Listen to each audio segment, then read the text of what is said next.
If you listen just close enough, you'll hear the sounds of flying dirt, wind, and the grinding gears of an ATV racing in the open country.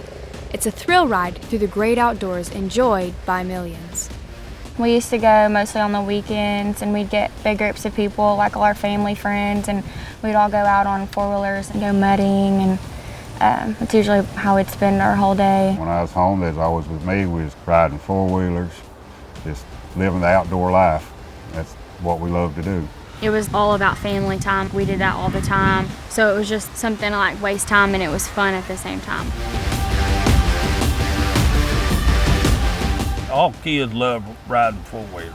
I remember him, he would drive it, he drove it around the block, and he ran out of gas. He had to push it all the way home. That was his favorite thing to do. We had 4 children, and all 4 of them, we taught them to ride, and it was a recreational thing, fun, just a family afternoon. But what rarely gets talked about is that fun in the woods can easily turn into tragedy on the trail.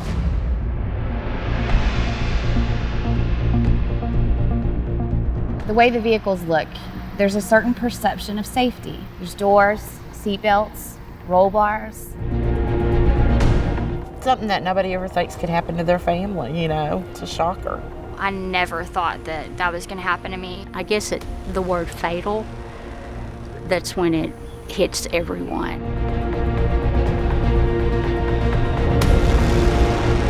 I knew it was bad. When I rounded the corner and seen him, I'll probably never forget the scream. I don't sleep good at night no more.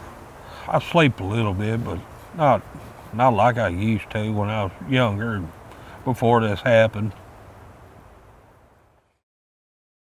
A suburban tragedy. A 9-year-old girl killed in an ATV accident. You can see that ATV in a ditch not too far away from driving his ATV. Killed early Sunday morning in a UTV accident. This is the That's second when the deadly UTV flipped to the side. crash in the Just a few blocks away when the crash happened, striking a tree, being thrown out of He was not wearing a helmet.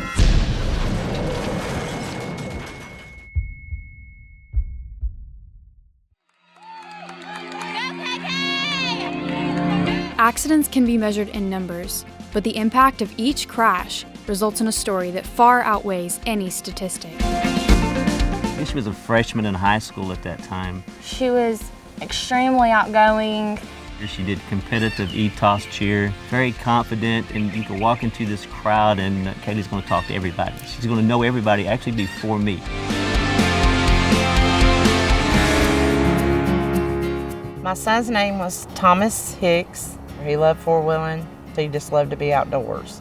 we have lived next door to the Hickses since our kids was in kindergarten, and our sons were best friends. He was a fine young man. I remember for Christmas I got him a little package with 2 four-wheelers in it. We had a little toy four-wheeler and we put the key on it and wrapped it up. And he looked at it and he seen that key on there, and oh my gosh. Oh, Kitty! Where's it at? Where's it at? Go find it, bud! You can't get off the couch! Yeah, go on! I got a key. Oh, yeah!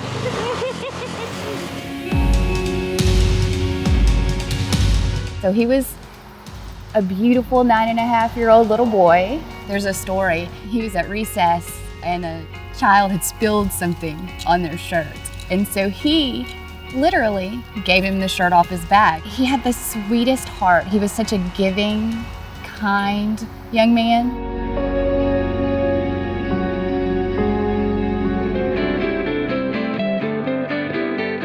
Justin grew up riding four-wheelers.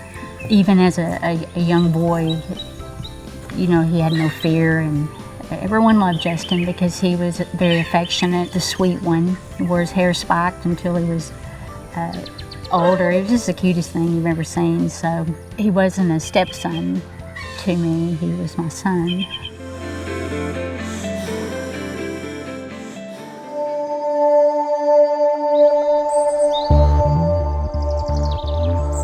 "14-year-old Tommy Hicks jumped on his ATV in the spring of 2007 for what was supposed to be a ride he regularly enjoyed. It was March 17th. It was a cold morning, Sun was out, light breeze. At that time, Tommy and Travis come out. They went out to ride. That morning, I didn't go with them. I was going to get me something to eat while they rode the four-wheelers. Then I heard a four-wheeler, but only one. They called me on my cell phone. Said Tommy had had an accident on his four-wheeler. It was about 9 or 10 o'clock that morning. I got a phone call from his best friend's mom telling me that he had had an accident. By the look on my son's face when he come up, the tone of his voice, I knew it was bad. So I got on the four-wheeler, went up there. When I rounded the corner, Tommy was laying in the middle of the road.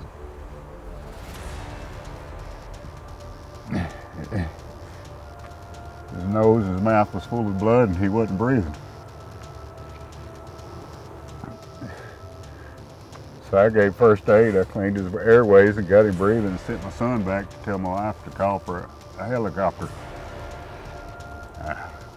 I stayed with him until the ambulance got there.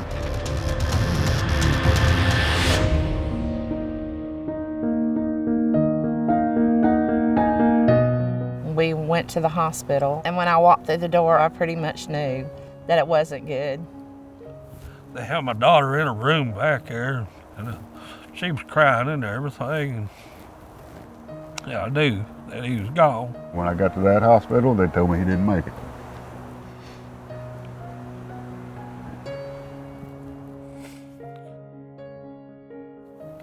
That was the hardest day of my life.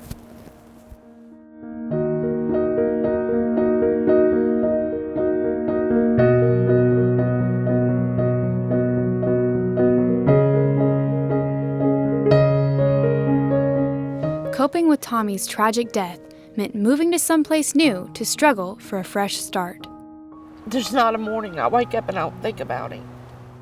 But it was rough, and we wound up moving from where we were at.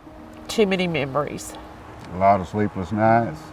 It took years to get to where you can just talk about it and live with it. It's been a long 10 years. The past 4 or 5 has been a little bit easier, but you know, it's just been hard on our whole entire family. He was just full of life. Days like this, when it's cool, is the same as it was that day. You step out, you automatically hit you. You think about that morning again. Things you should have done different, could have done different.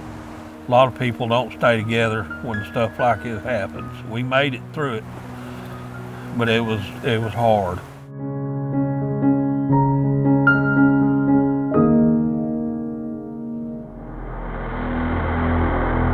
Justin had been in the saddle of an ATV for years. The day started as any other day. He was in his backyard playing around with some buddies, and someone had a four-wheeler. He jumped on it and took off. They lost sight of him. They could hear Justin, and then the machine turned off.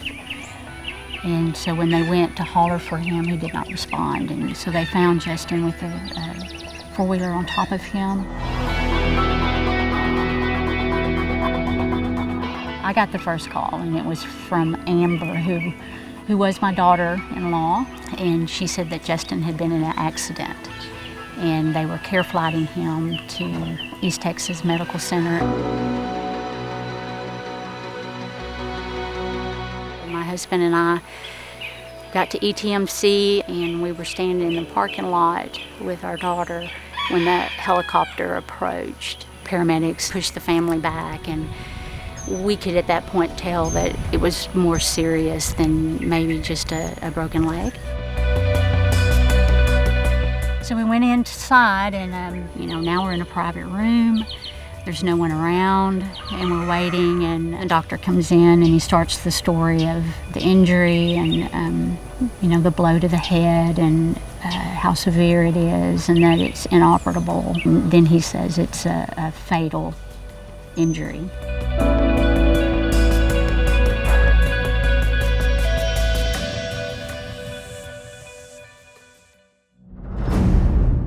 Nine-year-old JT held on to his sister while she drove a UTV with his grandparents closely behind. It was just after dinner time. The kids decided that they were going to take a little loop around the house. My daughter, Madison, she was 12 at the time, she was actually driving it. They were belted, they were well supervised, and they were going, you know, what I would consider slow.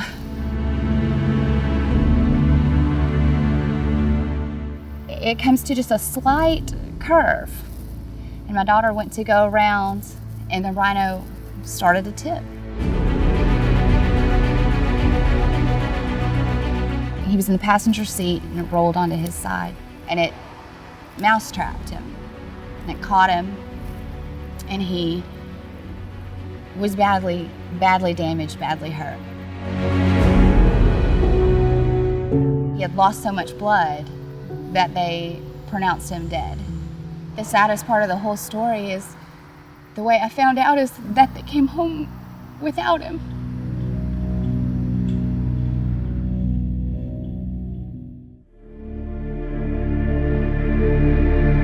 For 14-year-old Kaylee, riding a UTV with her boyfriend was a white-knuckling trek through the country. It was a Sunday. It was on April 14th of 2013. I was begging the guy I was dating at the time to take me mudding with all my friends. And then, so finally he decided that we could go. We got out there and we got on a Kubota. We were like about to go across this cattle guard, and there was like a hole in the ground. While we were driving across this cattle guard, he was watching the hole. So he was literally just driving off the cattle guard. And so I was like yelling like, stop, stop, we're gonna flip. I guess once he realized we were flipping, he jumped. And so when he like pushed off to jump onto the cattle guard, it like just shoved me out. So I fell like 10 feet into a creek. I was like stuck underwater underneath the Kubota. So like all the rest of our friends that were with us came, and then they got me out from under the water. They rushed to the hospital, and all I wanted to do was go to sleep. The nurse from the ER was carrying my leg, and my dad was pushing me in the wheelchair. There was like mud and everything everywhere. The road to recovery for Kaylee would be long and full of challenges. At every corner, she would need to stay strong and committed. I had to relearn everything. Like, I couldn't walk, and then like my mom and sister sat there and bathed me and put clothes on me and had to bring me my toothbrush in a cup so that I could brush my teeth. I was on crutches for 11 weeks from the first surgery, and then since then I've had 6 more. I had my last surgery in December of 2015, and then I got off of blood thinners in June of 2016.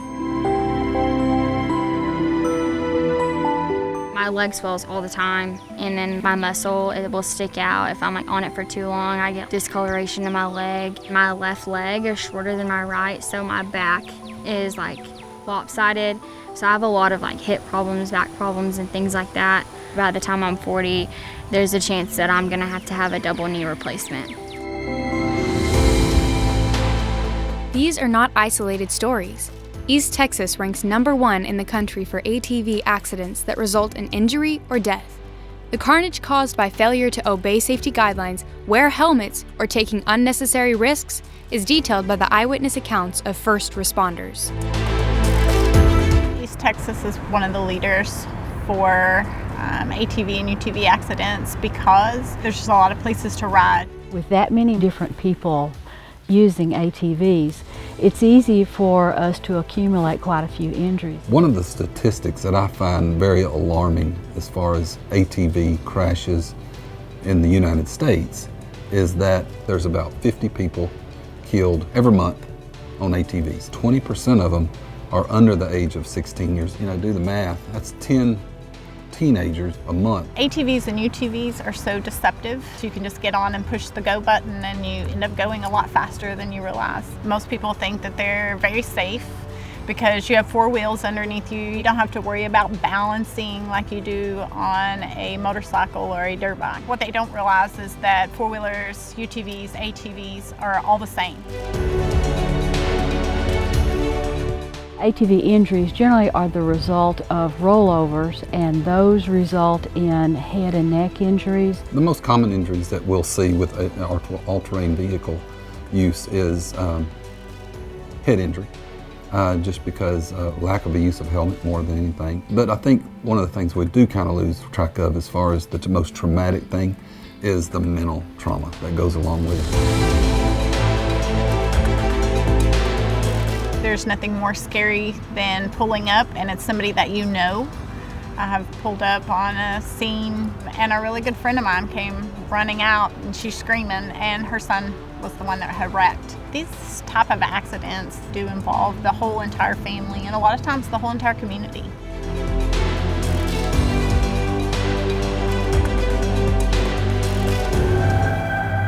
The danger of ATVs is a problem that often goes unnoticed, but it won't slip by unseen anymore. When you've experienced it firsthand, there is no forgetting. If you're gonna go riding, be with people that you're gonna trust, like, to keep you safe, and like make sure that you're aware of all your surroundings. If you have a seatbelt, wear a seatbelt. But make sure you're gonna be with people who can take care of you and stuff. You really have to respect that machinery, if at all possible. Before you ride, you can actually take a riding course at any ATV or UTV dealer. You gotta be deliberate and cognizant of what you're doing all the time, or it'll get away from you in a heartbeat. The number one thing that an individual can do to prevent ATV injuries themselves is to get trained in how to operate one. Because unfortunately, if you wreck an ATV or a UTV, you're not going to win. You have to know the risk that you're assuming with these vehicles. You have to know that they're tippy. You have to know that they do go fast. You have to know that they can kill you. People just need to make sure that their kids are wearing helmets. They do make a difference. And they do need some safety courses so they don't feel like they're 10-foot and bulletproof. If he'd had a helmet on there, he would have probably survived it. I think if I only had the opportunity to pick one piece of safety equipment, by and large, it would be the helmet. Helmets prevent a lot of skull fractures and other related brain injuries. You should at least wear as much safety gear as you would on something that you have to hold up like a motorcycle. Go with them, teach them, make sure they wear their safety equipment. You need to take the right precautions when you get on and do it for others, because if he had had a helmet on, Justin would still be with us today. The last picture I had of my kids and my daughter-in-law was the week before at my daughter's high school graduation. And they're standing together and she's in her cap and gown, and it's my sons, my daughter, and my daughter-in-law. Sorry.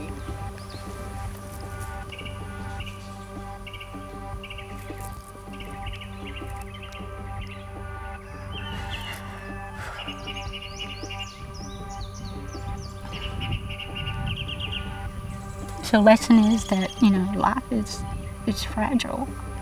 Things happen anyway, but things that can be prevented are the ones that really hurt.